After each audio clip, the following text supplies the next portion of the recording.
Mesdames et messieurs, inconditionnels de Dabarou TV, Béné Dabaroutou à Malanville, la première étape se passe très bien. Je suis avec le président des artisans de la commune de Malanville. Avec lui, nous allons aborder la thématique de cette édition de Béné Dabaroutou, paix, vivre ensemble et développement que nous proposent les candidats à l'élection générale de 2026. Mais avec lui, il s'agira plutôt des attentes des populations, des attentes des artisans par rapport à ces élections. Qu'est-ce que les artisans vivent actuellement comme réalité? Qu'est-ce qu'ils attendent des prochains élus aux différentes élections? Merci de vous asseoir confortablement. Papa, bonjour et merci de nous recevoir. Si, monsieur le journaliste. Oui. Et je m'appelle à l'état civil Claude Akorichi. Voilà, je suis président du collectif Sénap Bénin, El Lali, dans la commune de Malanville. Merci beaucoup, Monsieur le Président, de nous recevoir. Dabarou a cette habitude depuis 5 ans aujourd'hui de faire le tour du Bénin chaque année, d'aller à la rencontre des différents acteurs, des populations, des différents acteurs et des gouvernants également. Cette année, nous avons choisi une thématique qui a trait à la paix, au vivre ensemble et au développement dans le contexte des élections générales de 2026. Alors, j'aimerais savoir, aujourd'hui, votre association regroupe qui et qui de façon concrète? Notre association regroupe presque tous les artisans qui investissent dans le développement. Ok. On a les coiffeurs, on a les coiffeuses, on a les constructeurs métalliques, on a les vitriers, on a pas mal, on a les maçons, on a les électriciens, en tout cas tous ceux qui œuvrent dans l'artisanat pour un bon développement. D'accord.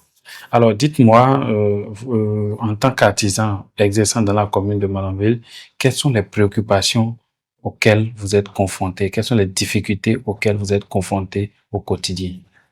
Les difficultés sont énormes. Et il faut savoir que nous avons appris sur le tas. Et nous formons des apprentis sur le tas. Et nous cultivons en sorte l'individualisme. Alors, nous attendrons de l'État, nous attendrons des gouvernants à venir de construire des centres de formation au sein de chaque commune. Ces centres de formation permettront de regrouper tous les artisans et de mieux organiser les CQM.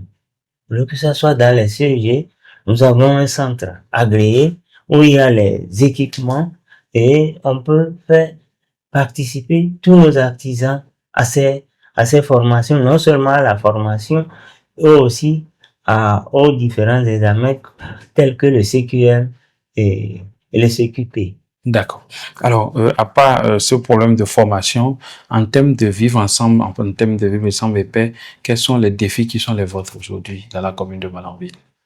Notre vivre ensemble, c'est que nous cultivons la cohésion sociale. Oui. Puisque en réalité, nous sommes des artisans, nous sommes appelés à nous comprendre, puisque nous sommes complémentaires. Oui.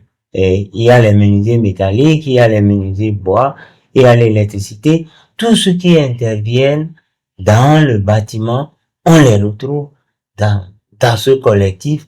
Et alors pour vivre ensemble, il faut vivre en harmonie. Voilà.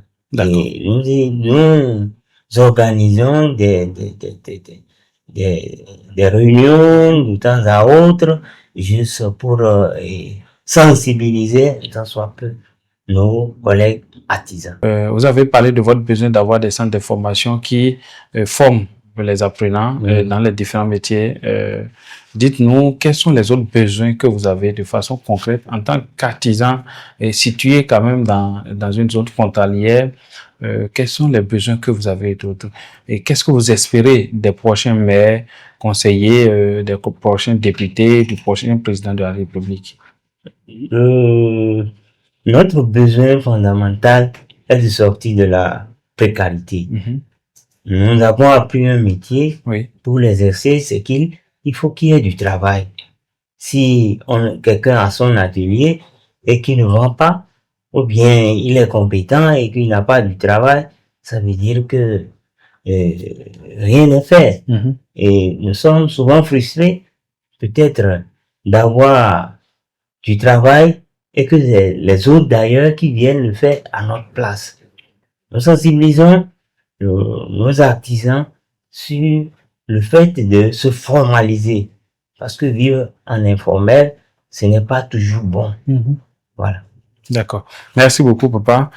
Dites-nous quel sera votre mot de la fin à l'endroit de tous les artisans de la commune de Malanville et en général du Bénin pour que règne la paix, le vivre ensemble au Bénin en ces périodes très sensibles que nous traversons aujourd'hui. Vous allez regarder devant votre caméra. Je voudrais exhorter tous les artisans de la commune de Malanville que nous voulons traverser une période sensible et que chacun de nous doit cultiver la paix. Pas de violence, pas de querelle. Les élections sont faites pour être festives. Nous sommes tous des Béninois et quel qu'en soit celui qui sera élu est Béninois.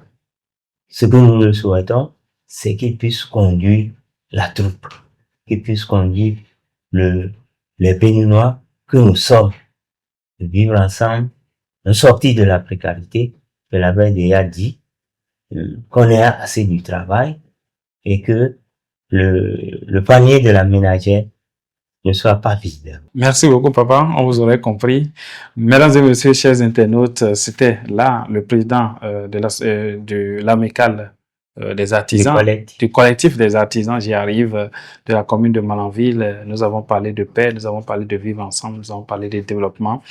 Vous connaissez désormais beaucoup plus sur les besoins des artisans de la commune de Malanville. Vous savez également la part qu'ils apportent à la construction d'une société de paix, de cohésion sociale. Le président nous en a parlé.